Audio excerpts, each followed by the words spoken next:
자, 여러분들 이제 응용 수업 준비 들을 준비 잘 되어 있습니까? 이 시간에는 응용 수학이 무엇인지에 관해서 물론 제가 말을 하는 응용 수학이라고 하는 것은 일반적으로 알려져 있는 응용 수학 모든 문제를 다 포함하는 것은 아닙니다. 이제 동의대학교 응용 소프트공학과에서 바라고자 하는 분야에 맞는 거기에 부합하는 그런 내용을 이제 담고 있는 이제 많은 응용 수학 파트 중에서 소프트웨어 공부하는 친구들에게 필요한 응용 수학 파트만 따로 모아서 제가 만들었는데 그런 내용을 할 거라고 이해해 주면 좋을 것 같아요. 그 며칠 전에 어떤 학생이 메일을 보냈네요. 교재를 구입하고자 하는 학생이 있었는데 지난번에도 언급했던 것처럼 교재는 따로 책을 이제 어, 구입할 수 있지 않습니다. 왜냐하면 주 교재라고 되어 있는 응용수학이라는 타이틀을 가지고 있는 책은 제가 예전에 만든 책이고 그것을 PDF 파일로 만들어 놓았기 때문에 여러분들에게 이제 여러분들에게 여러분들에게 제공할 계획입니다. 제공했습니다.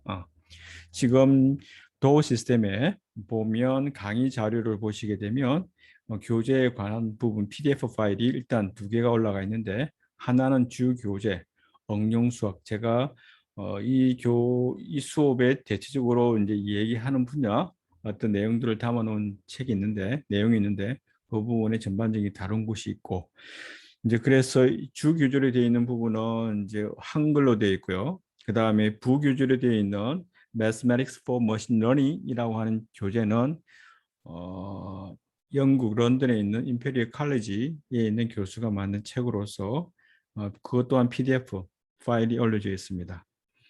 그 교재는 일단 원서로 되어 있고 그 다음에 뭐냐 여러분들이 나중에 머신러닝, 딥러닝을 공부하고자 하는 학생들이라면 읽어보면 좋겠다라고 하는 이제 그런 내용이기 때문에 그 교재를 그 PDF 파일에 올려놓았고요.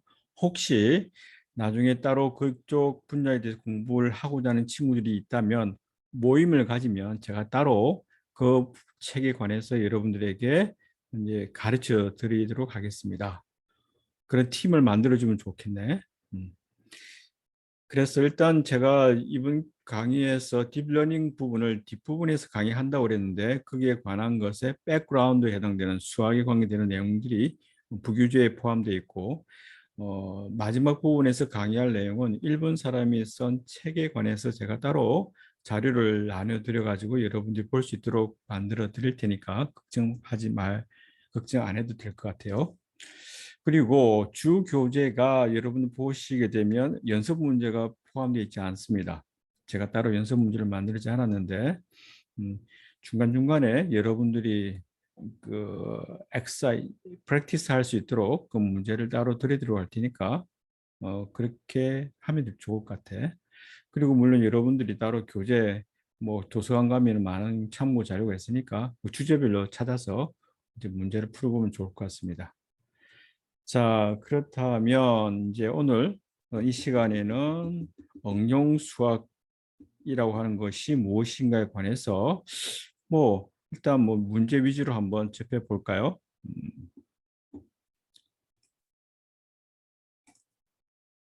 화면 공유를 하기 위해서 잠시 시간이 필요할 것 같습니다.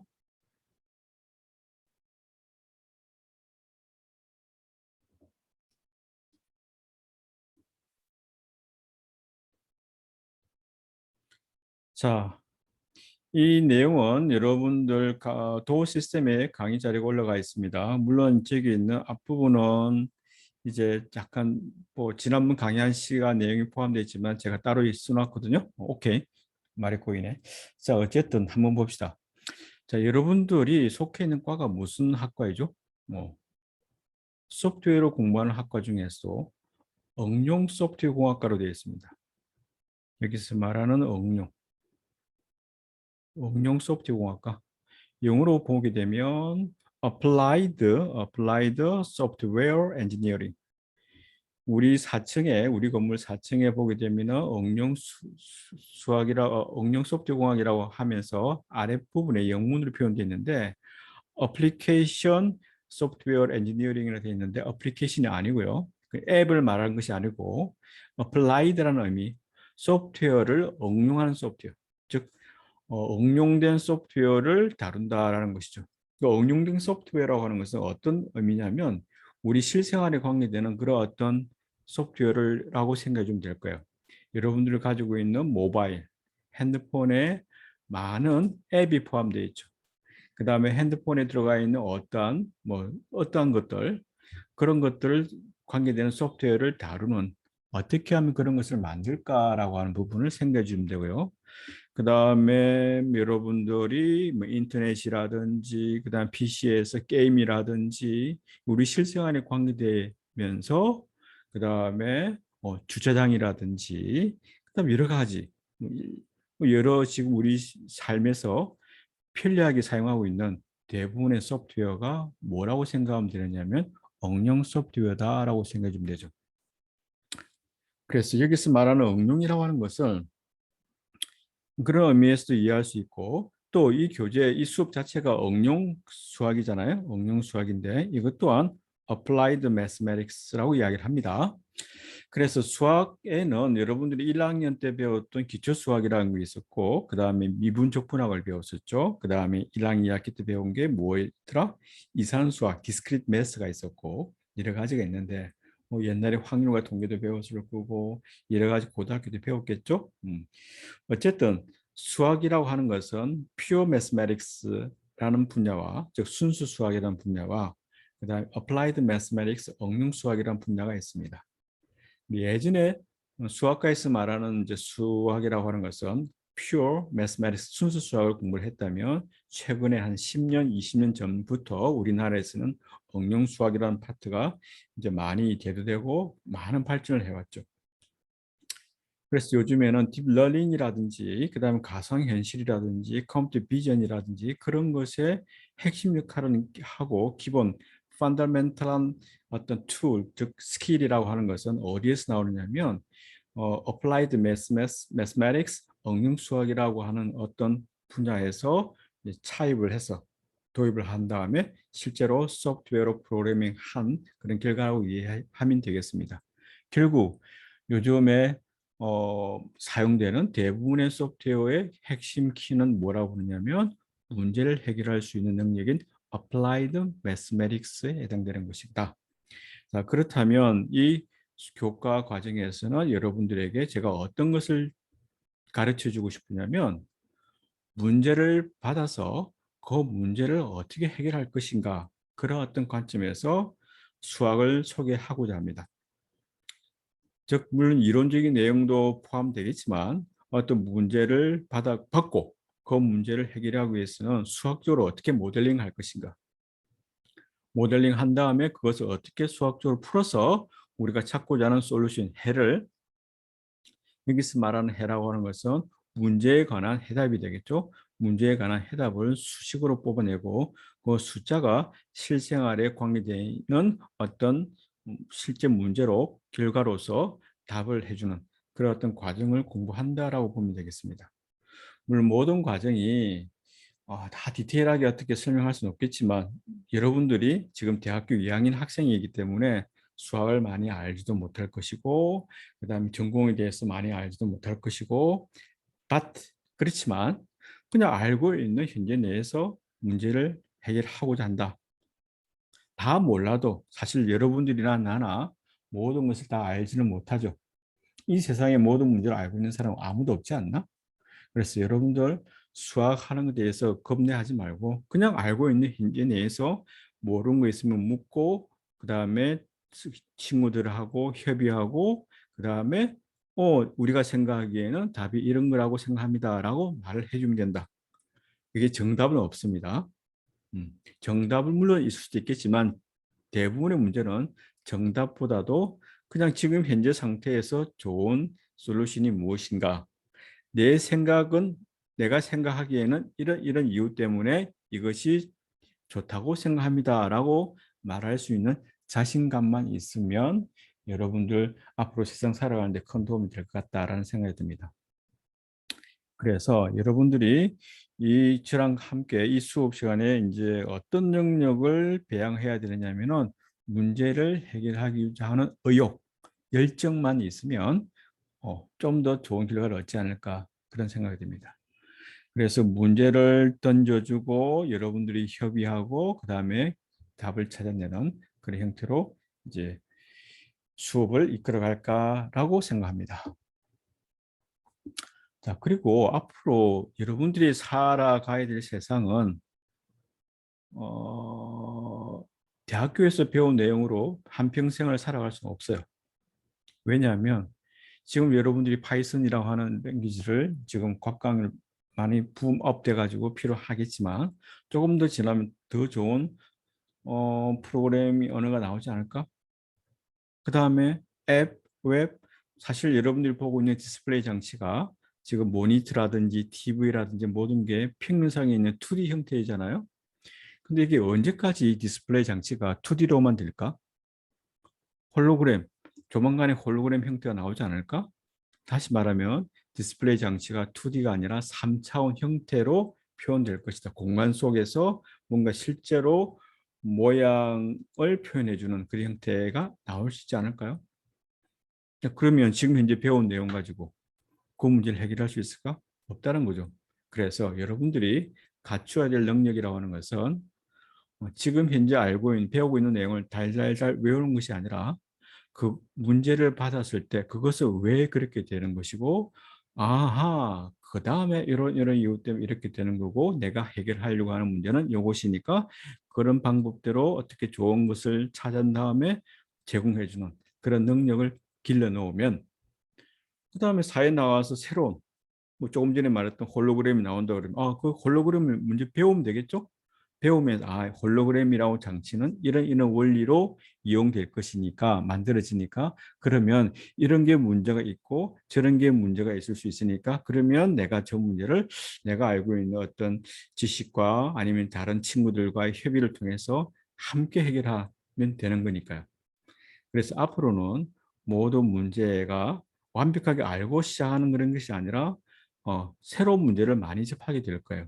그래서 여러분들이 갖춰야 될 능력이라고 하는 것은 새로운 문제를 접했을 때 두려워하지 말 것, 그리고 모른다라고 인정할 것.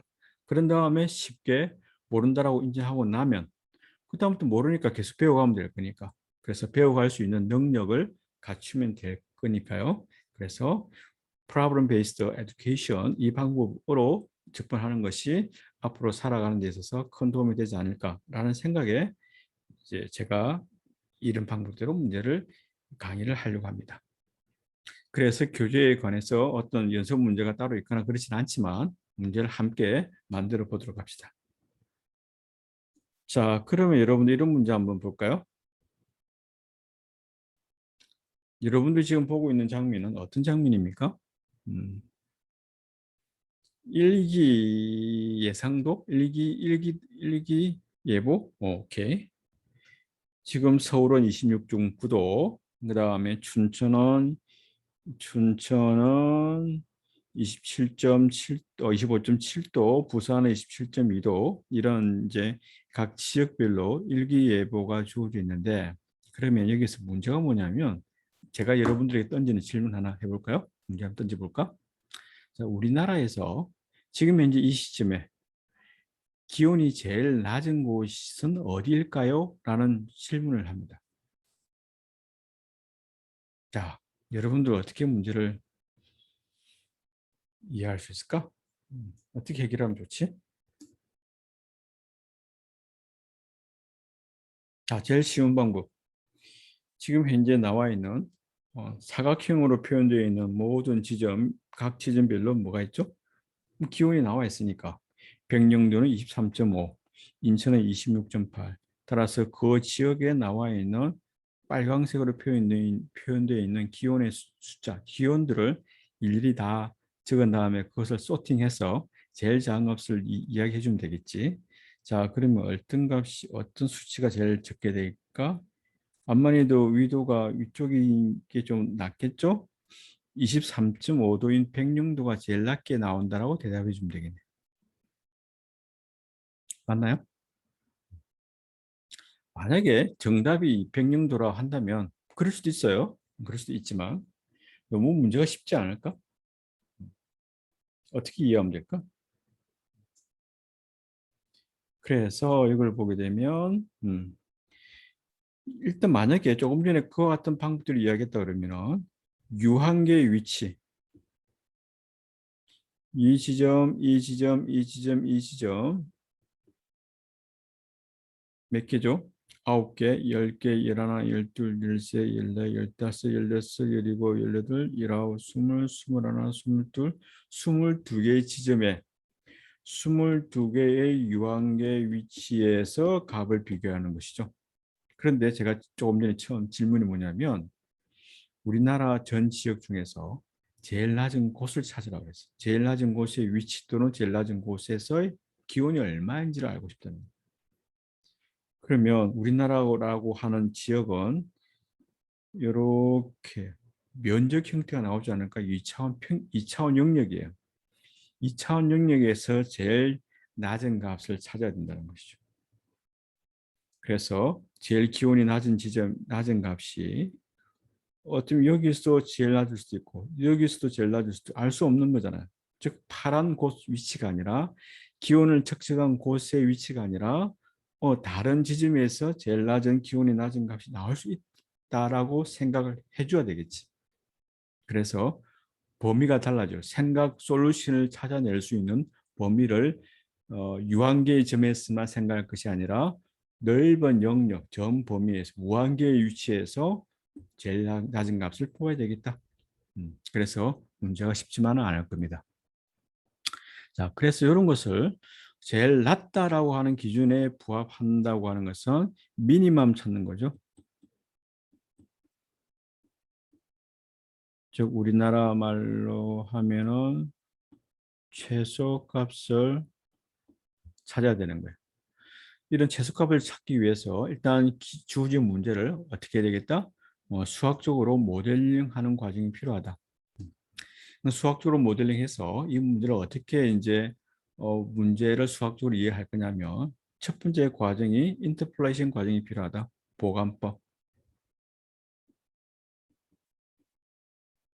두 번째 과정이 뭐냐면 그 보관법에 의해서 일단 보관법이라고 하는 것은 유한계의 값으로부터 연속적인 전체 값을 유추해내는 과정이 보관법이에요. 그러면 조금 전에 말했던 이렇게 되어 있는 유한계의 점에서만이 아니라 여기 무한대의 다른 지점에서의 기온을 우리가 예측할 수 있어야 되겠죠. 보관법에 의해서 그렇게 해야 되고 그 다음 과정이 뭐냐면은 옵티미제이션 그 값들 중에서 최소값이 무엇인지를 찾는 최소값을 찾는 문제로 바꿔야 되겠다.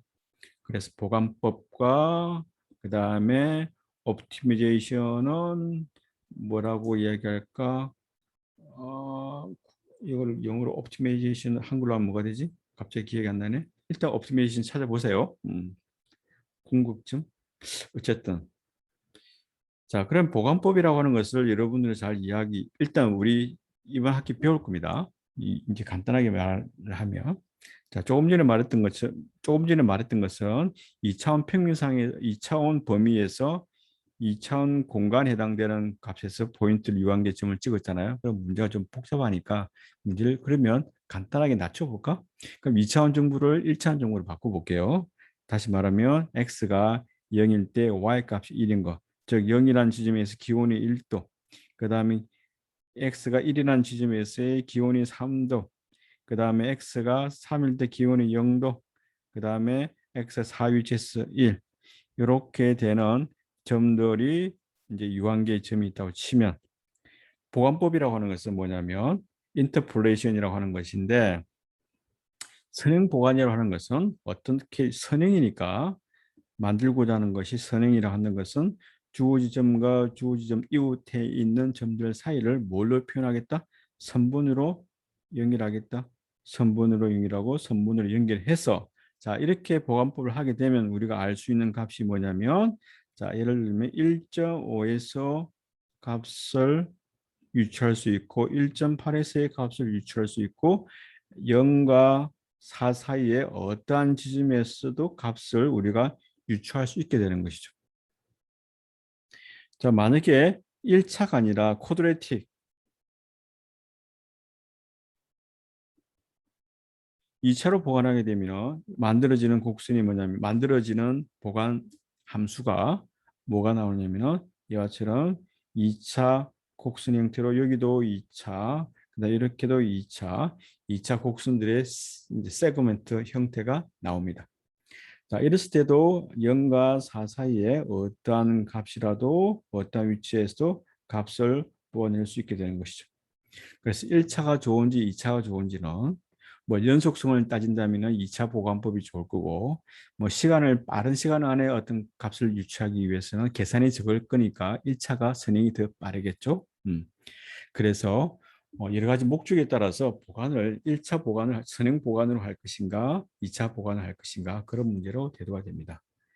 자, 이렇게 이제 보관법이 되면은 그 다음에 최소값 문제 아까 옵티메이션 프로블럼이라고 그랬는데 최소값 최대값 구하는 문제인데 조금 전에 보관법을 통해서 y equal f of x 함수를 보관법이라고 하는 것은 보관 방식을 만드는 보관 함수를 만들어내는 거거든요. 그래서 함수를 이렇게 만들어냈다고 치고 그 다음에 이제 주어진 문제가 뭐냐면 최소값 문제라고 하는 것은 주어진 인터벌 구간에 A에서 B 구간 사이에 있는 모든 함수 값들 중에서 제일 낮은 값을 찾아라 라는 게 이제 최소값 문제가 되겠죠. 자, 그럼 질문. 제일 낮은 값을 찾기 위해서는 자, X가 A, B 구간 속에 속하는 X가 몇 개 있을까? 무수히 많죠. 무수히 많은 점을 일일이 값을 다 이렇게 비교해 보는 것이 의미가 있나? 가능한가? 다 찾을 수 없지 않나? 음. 그러면 어떻게 생각하면 좋을까? 일단 우리가 갖고 있는 조건을 찾아봐야 돼요. 가지고 있는 조건은 함수 f of x가 수식에 나와 있다.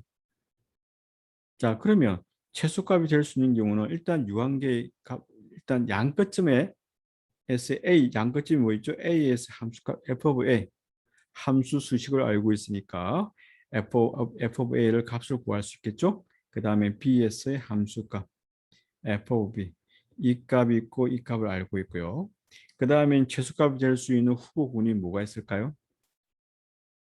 최소값이 될 수 있는 후보군이 뭐가 될 수 있냐면 이렇게 아래로 볼록한 것들 즉 이것을 뭐라 부를까? 우리가 극소라고 그러죠. 극소. 극소점이 몇 개 있는지 있는 대로 다 찾아야 될 거고 만약에 n개 존재한다면 n개가 존재한다면 이렇게 요점 값, 요점 함수값 그 지점에서의 함수값, 이 지점에서의 함수값을 찾아서 비교해 주면 되겠지. 그런데 극소라고 하는 것은 어떤 성질을 가지고 있는지를 또 확인해 봐야 되겠지. 극소. 극소는 어떤 성질이 있더라? 보게 되면은 아래로 볼록이니까 아래로 볼록이란 말은 뭐냐면은 기울기가 왼쪽은 마이너스고 그 점을 중심으로 색깔 달리할까요? 그 점을 중심으로 기울기가 왼쪽은 아래로 내려와야 되고 그래서 마이너스가 되고 그다음에 그 오른쪽에 있는 지점은 위로 올라가야 되겠지? 그래서 기울기가 플러스가 되겠죠. 그래서 순간 기울기가 뭐가 되냐면은 이렇게 바뀌어야 되겠다. 즉 마이너스랑 플러스는 뒤에 바뀌게 되고 가운데 지점에서 0의 값을 가질 때만 그 지점을 뭐라고 부르냐면 극소라고 이야기를 하죠. 자, 그래서 일단 할 수 있는 게 뭐냐면 양끝점에서의 함수값 f of a 값, f of b 값 찾고 그 다음에 극소에 해당되는 함수값을 찾아서 극소가 되는 지점들 다 일일이 찾아야 되겠네. 다 찾은 다음에 f of a 값, f of b 값, 그 다음에 극소 값들 중에서 요것과 요거 유한계 값들 중에서 뭐 제일 작은 값 뽑아내면 주어진 함수 구간 속에서 함수값의 최소값을 미니멈을 뽑아내는 게 되겠죠. 자, 여기서 우리가 이제 할 수 있는 게 뭐냐면 자, 여기서 유한계를 자, 여기서 봅시다. 지금 뭐가 여기서 문제가 될 수 있는 게 있나 없나? 볼까? 뭐가 문제가 될 수 있지? 자, f of a 값은 구할 수 있다 없다? 여기 f of a 값 구할 수 있다 없다? 구할 수 있지. 왜냐하면 a 값, b 값은 색깔을 노랗게 할까? a 값, b 값에서 a는 유한 위치가 정해져 있고 b도 유한 위치가 있으니까 그때 함수 값은 당연히 뽑아낼 수 있는 거죠. 그죠? 어. 그런데 뭐가 문제냐면은 극소에 해당되는 것이 몇 개 있는지를 찾아야 돼. 즉, 이런 방정식을 풀어야 되는데 요놈이 4차, 5차 이상부터는 5차 이상의 방정식이라면 아니면 익스포넨셜이라든지 사인이라든지 코사인이라든지 그런 일반적인 초함수가 들어가 있는 경우는 5차 이상의 이제 폴리노미얼 함수도 그렇고 그 방정식을 풀 수가 없어요. 익젝트하게 손으로 풀 수가 없어. 그러면 어떻게 방정식을 풀 것인가 라는 문제를 접하게 될 거고 그래서 여러분들이 다다음 뭐 이달 말쯤 되면은 방정식을 수치적으로 푸는 문제를 다룰 거예요. 그래서 이것을 찾아내는 것이 중요하다. 만약에 찾아낼 수 없다면 할 수 있는 방법이 뭐가 있을까요? 즉 만약에 A라는 지점에 지금 놓여 있다고 칩시다. X가 A라는 지점에서 이제 놓여 있는데 그때 기울기를 살펴봐서 기울기가 만약에 0보다 크다면 기울기 0보다 크다는 말은 어떤 말로 이해할 수 있냐면 어떤 말로 이해할 수 있을까요? 오른쪽으로 위로 x가 오른쪽에 있을 때는 위로 올라가고 x가 왼쪽에 있을 때 아래로 내려간다고 생각할 수밖에 없죠. 그래서 만약에 A라는 지점에서의 미분계수 값이 0보다 크다면 어느 A 지점에서 어디로 움직여야 될까? 왼쪽으로 갈 수밖에 없어. 무엇을 찾기 위해서? 최소값을 찾기 위해서. 자, 그런 다음에 다시 어느 정도 위치에 왔다 쳐요. 요 델타만큼 갖다 치고 그 다음 이 지점에서 다시 뭘 또 체크해 볼까? 그때 어, 어, 새로운 점에서의 미분계수를 찾아서 요 값이 또 다시 또 0보다 크다면 다시 어떻게 가야 돼? 왼쪽으로 또 가야 돼. 이런 식으로 쭉쭉 왼쪽으로 가겠다. 그래서 어떻게 한다? 최소값에 가까이 갈 수 있는 데까지 가보겠다는 거. 만약에 위치가 여기 있다 그러면 그때 여기 있게 되면 기울기가 엄수가 된 형태가 되겠죠? 기울기가 엄수라 그러면 왼쪽은 위가 있고 아래쪽은 오른쪽은 아래 있을 거 아니에요? 자, 찾고자 하는 방향이 어디? 최소값을 찾는 문제라면 작은 값으로 가야 되겠지. 지금 현재 값보다는 작은 값으로 가야 될 거니까 이것은 어디로 가야 된다? 오른쪽으로 가야 되겠다. 또 델타만큼 한 다음에 다시 찾아서 또 기울기를 미분계수를 구한 다음에 양수인지 음수인지 찾아서 음수라면 어느 쪽으로 오른쪽으로 가야 되겠다. 음. 그래서 이렇게 찾게 되면 원래 현재 주어져 있는 값이 xi 값에다가 자 델타만큼 이동을 할 건데 어떤 값만큼 그것의 뭐죠? xi라는 지점에서의 미분계수의 부호 요것의 부호를 즉 플러스이거나 마이너스 1이거나 곱해주면 되겠다. 즉 양수면 얼마 곱해지고 되는 거죠? 오케이, 여기 마이너스 해야 되겠네요. 마이너스. 양수면 마이너스를 곱해서 xi 값에다가 d가 되는 거고 만약에 음수가 되면 xi 값에다가 오른쪽으로 d만큼 돼야 되겠죠. 이런 수식을 찾게 되면 즉 다시 말하면 xi 마이너스 델타 그 다음 곱하기 사인 함수 어떤 사인 함수냐면 f 프라임 오브 xi 이런 식으로 식을 쓰게 되면 이 식을 계속 이터레이션 시키면 x 플러스 i 플러스 1이라 그러면 이제 조금씩 이동해 가서 어떻게 되겠다? 최소값이 되는 지점으로 갈 수밖에 없다는 거예요. 자, 이 원리가 어디에 사용되느냐면 딥러닝의 기본 핵심 아이디어가 요거예요. 즉 딥러닝이라고 하는 것은 히든 레이어를 여러 개 쌓아놓고 그 안에 있는 각 그 뉴런이 가지고 있는 그 매개 변수가 있는데 그 매개 변수를 찾는 것이 모델을 만드는 거고 그 모델을 만들기 위해서는 어떤 비용 함수, 즉 함수를 만들어 놓고 그 함수가 최소가 되도록 하기 위해서 매개 변수가 뭐냐 라는 문제거든요. 여기서 매개 변수라고 하는 것은 xi를 구하는 거죠. 최소가 되도록 하는 x 값을 찾는 문제. 자, 그렇다 그러면 이제 원래 그러면 처음에 문제가 뭐였죠? 기상도에서 오리지널 최소 기본이 최소가 되도록 하는 거. 자, 그 문제를 어떻게 이해하면 되냐면 자, 우리나라 전체 지구 표면상에 있는 경우는 그 부산이면 부산, 서울이면 서울을 표시할 수 있는 방법이 뭐가 있죠? 위도 경도 값이죠. 그래서 이제 조금 전에는 요 같은 경우는 뭐가 되겠냐면 x에서 y로 대응되는 함수라 그러면 이제 오리지널 문제는 뭐냐면은 경도 위도에 의해서 만들어지는 2차원 R2에서 온도 요거는 온도고 요거는 위치가 되는 뭐가 되겠다? R2에서 R로 가는 하나의 함수가 되겠다. 그래서 이렇게 위치가 주어졌을 때 다시 말하면 여기가 부산에서 아까 온도 몇 도, 그 다음에 서울에서 온도가 몇 도, 그 다음에 백령도 온도가 몇 도 이제 표현할 수 있겠죠. 유한계의 점을 이렇게 찍어 놓았죠. 자, 요것들을 지나가는 인터폴레이션 보관법을 통해서 뭘 만들어지냐면 곡선이 아니라 이제 곡면을 만들어내는 것이죠. 곡면을 만들어냈다 그러면은 이 곡면을 이렇게 표현할 수 있겠죠. 곡면 형태 이렇게 곡면이 있는데 그 중에서 뭐 이야기한다? 뭘 찾는 거다?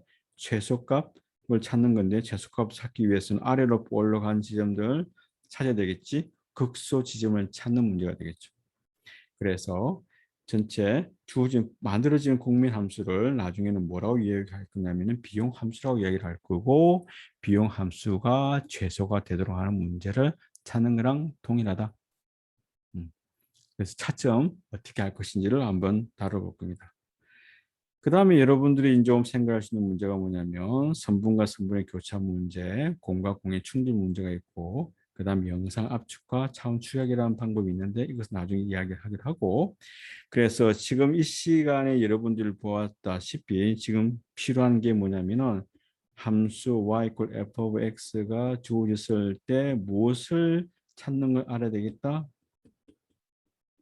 도함수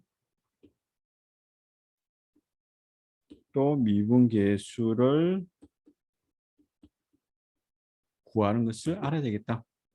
그래서 이제 다음 시간부터는 이제 뭐냐면은 1학기 때 공부했던 것을 한번 리뷰하는 시간을 가질 거예요. 그래서 그게 한 1, 2주 시간 걸릴 것 같은데 그런 다음에 이제 방정식 푸는 문제, 그 다음에 보관법, 그 다음 여러 가지 차원 1학기 때 배웠던 선행계수 응용 파트 문제를 다루고 할 겁니다.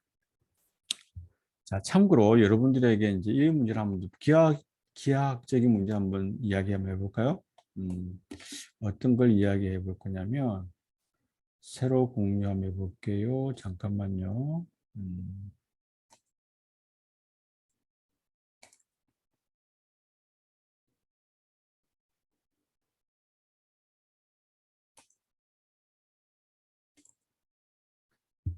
자, 여러분은 지금 어떤 걸 보고 있는지, 음,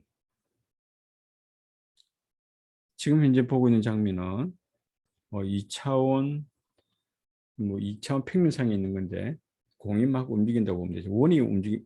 원보다는 공이라 그럴까? 일단 원이라 그럴까?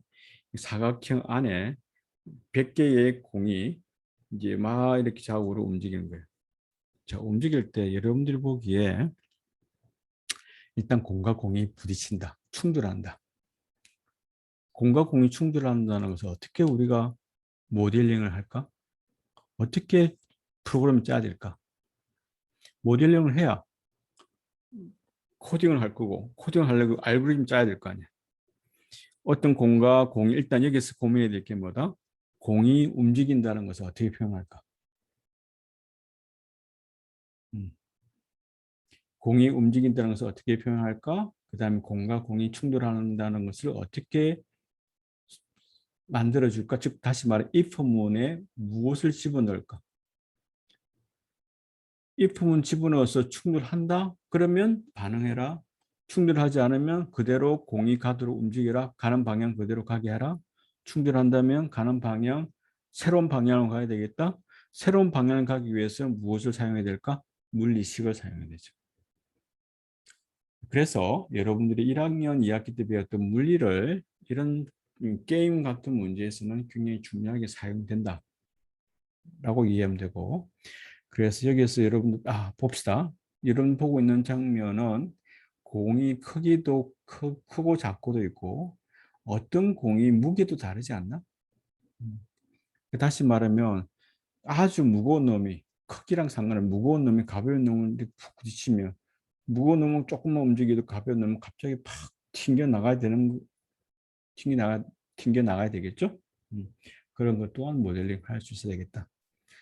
그래서 혹시 여러분들이 나중에 컴퓨터 게임을 만들고자 하는 친구들은 프로그래머가 되겠다는 친구들은 이런 쪽에 좀 관심을 가져야 되고, 아까 같은 뭐 그런 문제를 다룰 때는 최소권 문제나 딥러닝에 관계되는 문제에 사용하면 되고, 그 다음에 나중에는 영상 처리나 컴퓨터 그래픽스, 이것도 컴퓨터 그래픽스 관계되는 거니까 여러 가지 문제를 여러분들이 실제로 해결해서 프로그램을 한 다음에 좋은 결과를 얻을 수 있는 그런 능력을 배양해야 되겠다. 자, 수학에서는 이런 것 또한 응용수학 파트에서 다루겠다는 사실 여러분들에게 알려드립니다.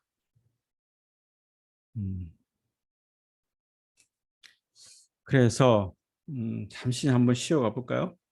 여러분들이 이번 학기 저랑 함께 공부할 내용은 생각을 좀 더 깊이 있게 해주고, 그 다음에 모르는 거 있으면 많이 묻고, 그 다음에 구인을 한다 그러면 어떻게 하면 좋을까? 그런 방법에 대해서 생각을 많이 하는 시간이 되면 좋겠다라는 겁니다. 자, 그래서 이제 다음 시간부터는 뭐죠? 미분, 적분은 우리 공부하지 않고 미분만 공부할 건데, 미분을 간단하게 여러분들이 이해할 수 있도록 이제 설명할 거니까 잘 따라와 주기를 바랍니다.